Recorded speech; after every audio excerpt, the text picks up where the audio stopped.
recording? Yes. Okay. Anyway, I just wanted to maybe make a video here about when to and when not to, flush a condenser out. There's a lot of cheap factory stuff out there in the AC world on these new cars. It's just one-time use stuff where I would never suggest, even putting a desiccant filter in stuff. I've personally been doing ACs for, 30 years, so I know kind of what I'm talking about. But, Chris, come here a little bit closer. This is a 3500 Chevrolet. This is a condenser that was put in it from the factory. And there's no desiccant tank, no desiccant filter tank here for a filter. Or we would never, you see that there? This power steering fluid. Anyway, this one would be okay to flush. Even though it does, here, Chris, get a shot of this.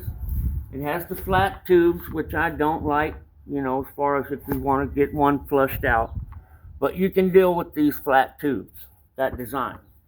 As long as you use something that doesn't leave any residue behind. I don't want to, carburetor intake cleaner that leaves no residue, You can use the expensive stuff, but I don't recommend it. I don't recommend solvent. I don't recommend diesel fuel or gasoline or any of that stuff.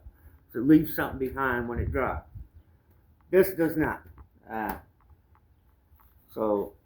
But what we've done here is we set up our, tube design, just to get some gravity, feeding the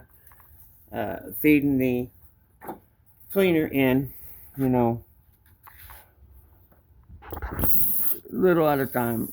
You kind of gotta, control your trigger spray here. And, you get as much in there as you can. Let it level out, get it full, and then we go ahead and flush it with high pressure air, right?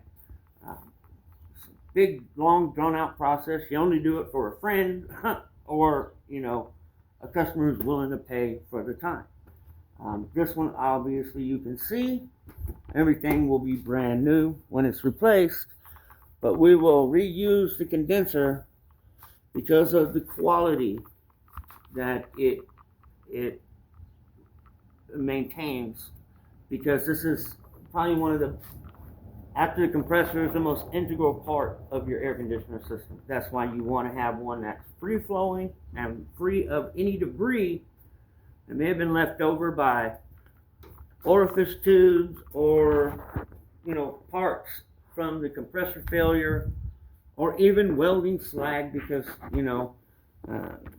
there's a lot of welded parts here.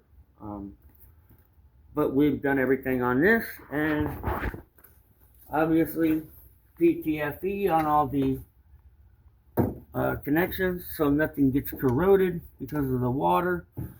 It'll stay enclosed in an oxygen-free space, so it'll maintain liquid form for, however long it's buckled up. But, yeah, I just thought I would come and make a video about when to and when not to flush out a condenser. Get your money.